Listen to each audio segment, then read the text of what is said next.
The Italian America show is sponsored by Full Sponsorship, Cento Fine Foods, trust your family with our family. The Bianca Law Group, Dr. K, the management professor, the authors of the #1 international best-selling cookbook, Don't Cut the Basil, Dr. Mark D'Annunzio, National 4th Vice President, Order Sons and Daughters of Italy in America. The Grand Lodges from the following states: New York, Ohio, Virginia, Maryland. Long Shot Productions, get back in the game. ACMT, Excellence in Aerospace Manufacturing.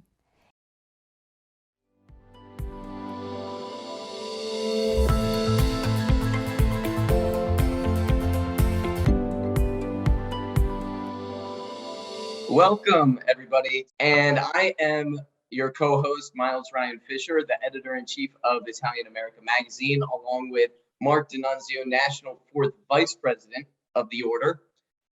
With us is Managing Director Justin Smith out of the National Office, and our guest is a very familiar face, Bianca Ottone of My Italian Family. Thank you. It's really nice to be back.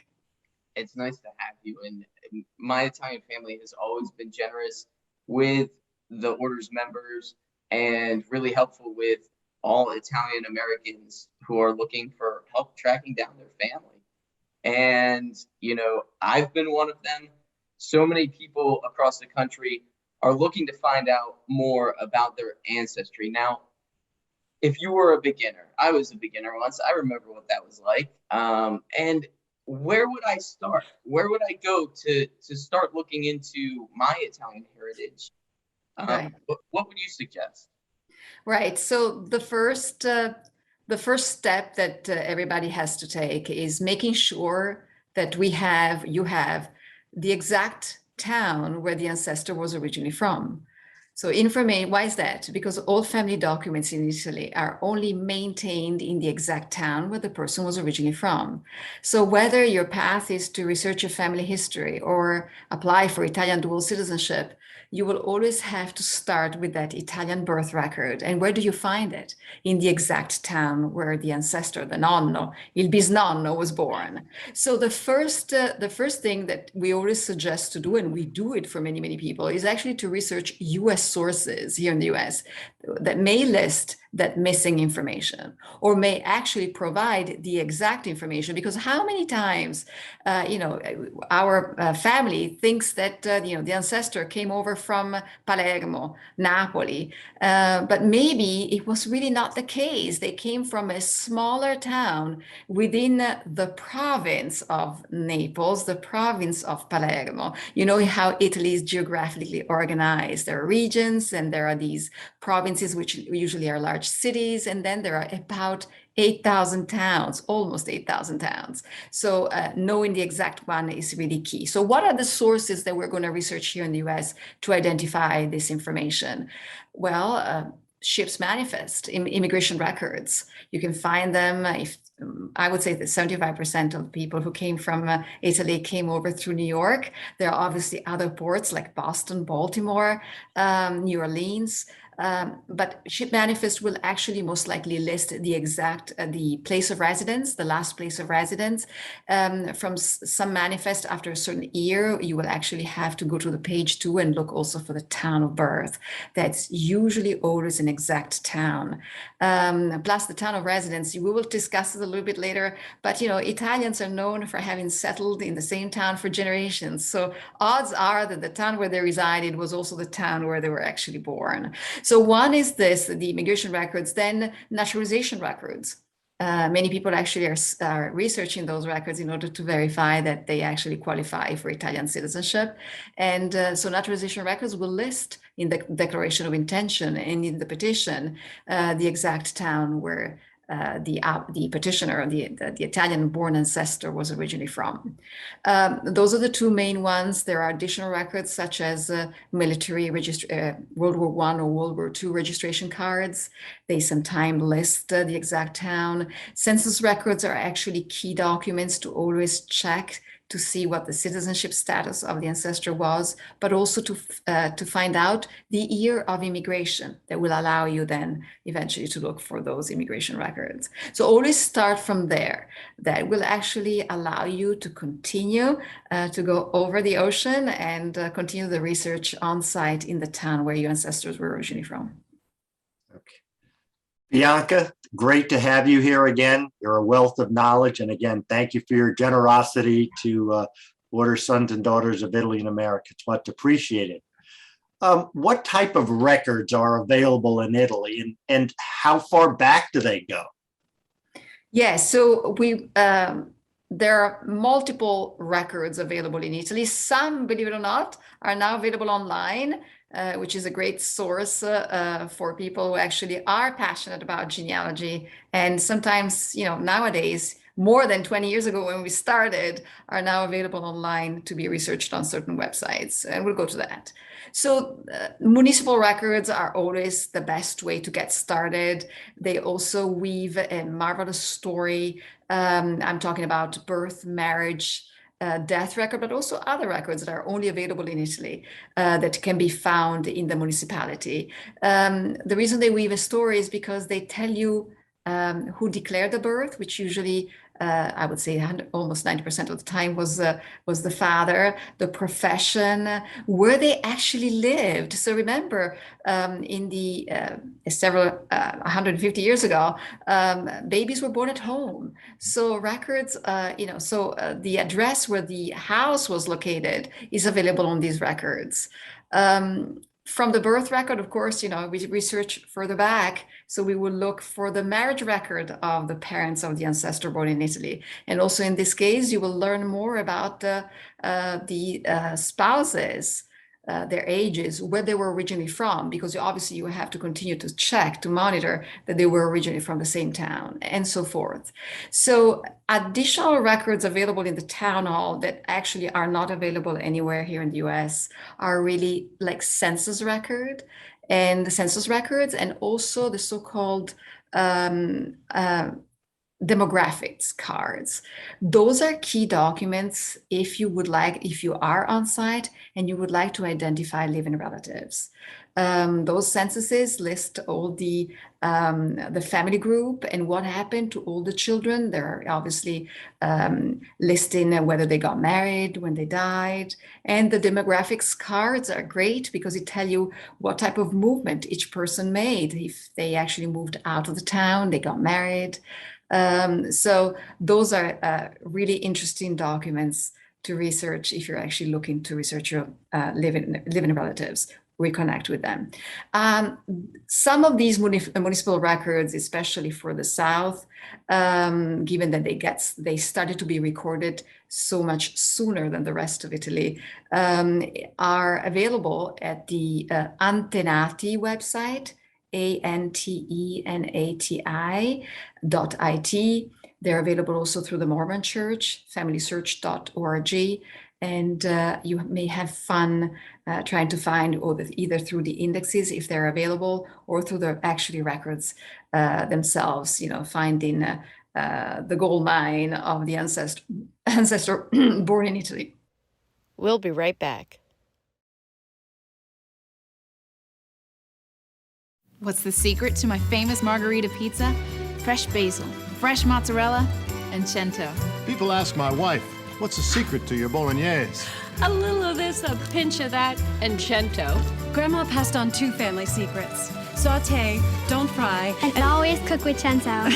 It's no secret that the best tasting dishes use cento, San Marzano tomatoes imported from Italy, with nothing added, just authentic flavor for authentic Italian cooking. Cento, trust your family with our family.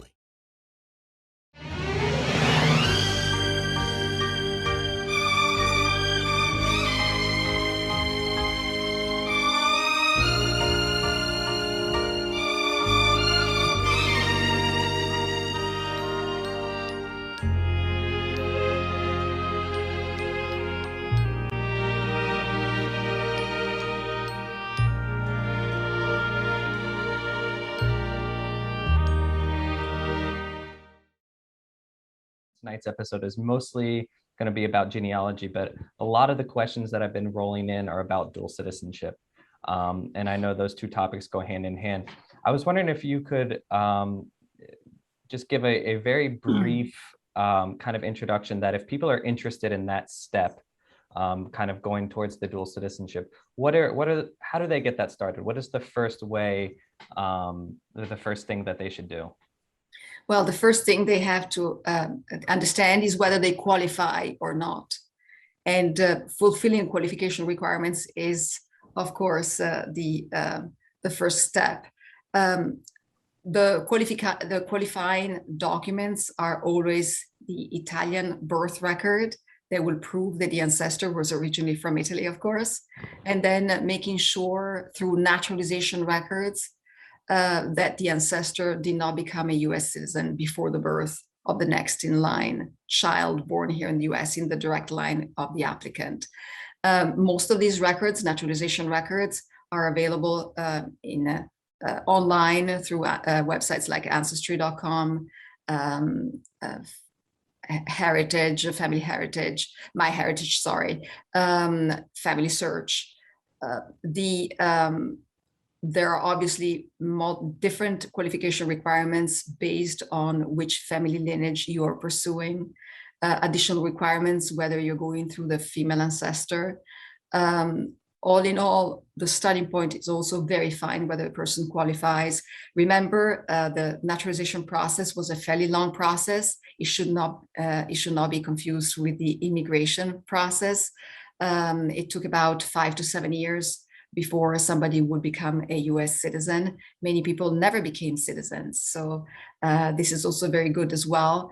You have to prove that the person never became a US citizen. The second step would then be, once you verify that you do fulfill the qualification requirements, is to obviously start procuring all the documents. You basically go into your appointment to the Italian consulate by stating, I am an Italian citizen and I'm here to prove it to you. And how do you prove it? By showing all the documents, right? Linking you all the way to the Italian born ancestor. It could be your grandfather, great-grandfather, sometimes even a great-great-grandfather. So there's no limitation on the number of generations that you can actually go back, as long as the Italian born ancestor migrated away from Italy in 1861, after 1861, when Italy was unified. Do you have a general timeline on how long, maybe from start to finish, that process takes? This is a very good question, which I have to confess, really is based more on how far out appointments are available at the Italian consulate. You will only be able to apply for Italian citizenship at the Italian consulate that has jurisdiction over the state where you reside. There are 10 consulates in Italy. So you can, sometimes people say, but I can't find an appointment in Boston. Can I apply in Philadelphia? No, we can't do that. So let's assume that appointments may be 2 years out. So then you have enough time to put together your document portfolio, documenting every single event with birth, marriage, divorce, death record for each generation that actually link you to the Italian born ancestor. Remember, the process is made of many moving parts. Procuring documents is one of them, but you will also have, once the documents have been collected, and this is often overlooked, but it's extremely important, review them, list all the discrepancies, because remember, you have to link yourself to the Italian born ancestor. So all the spellings, first and last names, have to match the spellings listed on the Italian birth record. If there are misspellings in first and last names, differences in birth dates, they have to be corrected. So don't underestimate the importance of actually making sure that all inconsistencies have been corrected. Okay, thank you. And one final follow-up question to that is, do people, once they have that appointment at the consulate and they go, do they get a decision that day, or is that something that they have to wait for and add that onto the waiting time? So this obviously, I'm going to be go into the detail, but this is a fairly lengthy process. So as you know, some consulates are now making available appointments for people who are already ready because they have their document portfolio completed to go. But other consulates make them available 2 years out. So you go there, assuming that you have done a great homework, you've done everything possible to correct all the discrepancies. Your document portfolio is complete. There are no missing documents. Of course, you fulfill all the qualification requirements. Your application is accepted. And usually you have to wait up to 24 months. By law, Italian consulates have up to 2 years to issue an official response. Some consulates have been faster than others. Some consulates have actually not been able to meet the 2-year requirement, and some people have been actually waiting for 4 years. There are ways to get a faster decision, but they're costly. So if the Italian consulate has not met the requirements, you can actually go to Italy through the courts in Italy and petition for denial of justice. This delay has not allowed you to apply to receive your response after applying within the legal time frame. These type of also denial of justice lawsuits have also been taking place recently for lack of appointments or extreme difficulty in finding one, or even the fact that now consulates, because of COVID, have been closed. There are some consulates that are still closed, but I always believe that this is applying for a citizenship for another country is not a fast process. So consulates are here to help. They will eventually open up their calendar also for citizenship by descent. So be patient. You will have the opportunity to apply as well. Thank you, Bianca. You're truly a wealth of knowledge. I hope so, especially on this subject, which is obviously should be our forte, right? This is what we do for a living, so we always like to have the most recent information regarding consulates, regarding any type of changes that may occur. Can you speak on the present state of dual citizenship in terms of how the process is going currently amidst the restrictions that we're still experiencing, and what people can do now for their cases? Because like you said, the cases take a long time. So just because they might not be doing meetings right away doesn't mean people can't be gathering their materials, which is going to take a hefty amount of time to begin with. Can you talk about the current state of things with dual citizenship? Yes, absolutely. Okay, so the good news, and I think that Miles put it very well, is it takes time to put together your entire document portfolio. Luckily, now more and more offices here in the US are fully open.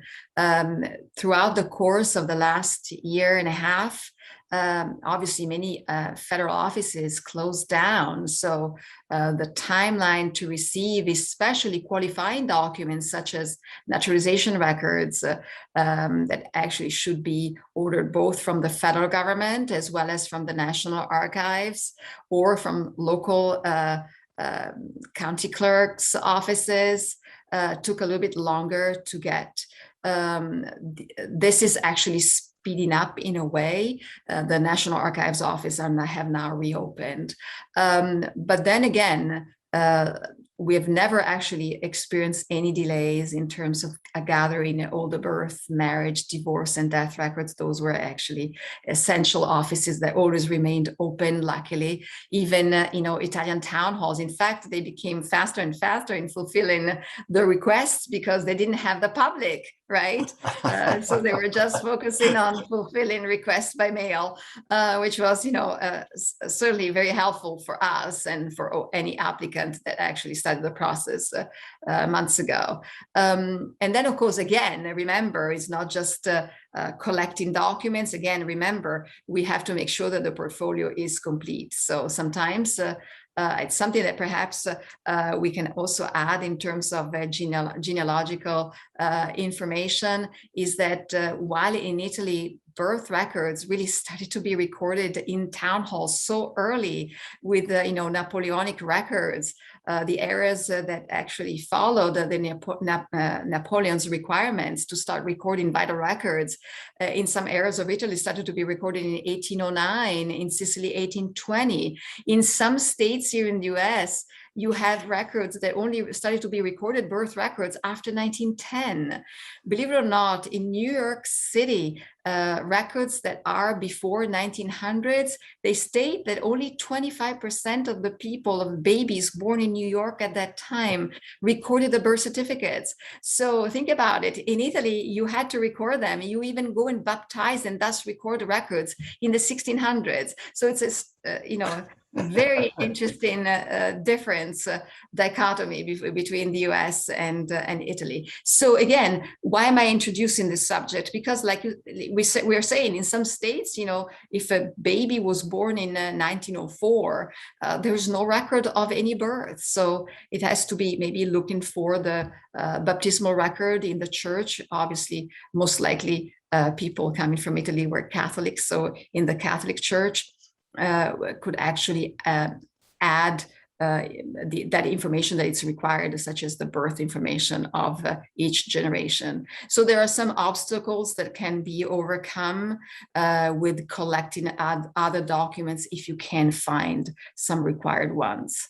And final, again, I'll say that one more time. Then there is the need to correct these documents. Some states are more lenient when it comes to amend records for misspellings. Other states are not lenient.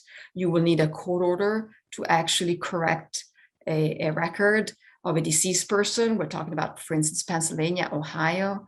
In New York State, not only you need a court order, not only to amend a record, but also to request a birth record of a deceased person. So it's a journey, and like I said, everybody, as soon as they actually learn that they qualify, would say, okay, so now what do I do? Do I have to go to the consulate right now? I have the consulate is right around the corner. I could go next week. And I said, well, it's going to take a little bit longer, and you just can't go in person. You have to make an appointment.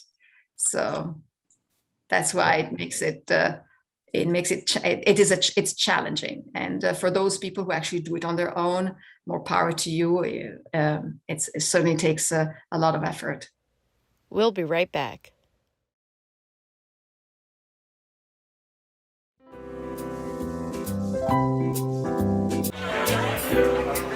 It's an immense honor to be here. I just think that this gala is such a great opportunity for kids all around the country. And this means so much to me on an even deeper level. You're helping a lot of young kids. Hoorah! Thank you for this Lifetime Achievement Award. I thank you very much, Jen. I'm very honored.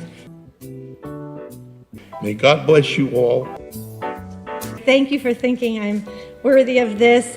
We can sing in the glow of a song that I know of. Our love is enjoy, peace of mind. What's the secret to my famous margarita pizza? Fresh basil, fresh mozzarella, and cento. People ask my wife, what's the secret to your bolognese? A little of this, a pinch of that, and cento. Grandma passed on 2 family secrets. Saute, don't fry, and always cook with cento. It's no secret that the best tasting dishes use cento, San Marzano tomatoes imported from Italy, with nothing added, just authentic flavor for authentic Italian cooking. Cento, trust your family with our family. We talked about this in the pre-interview meeting, and you promised me a good story, so I'm going to wait for that good story. We talked about, what do the Italians think about these DNA tests used to determine ancestry and heritage that are so popular in the United States, because everybody in the United States wants to know where they came from in Europe. I mean, when they're in Italy, they know they came from Italy. So are they at all popular there? Are they useful in Italy? Give us what's going on, please. Well, I had to research it because I was unsure whether, Italians think about it. Oh, I just said, we just discussed it, Italians tend to settle in one town and settle there for generations. So why should I look where I'm originally from? I know it, right? This is a little bit the feedback I always receive when I tell people what we do, right? Helping people find their roots.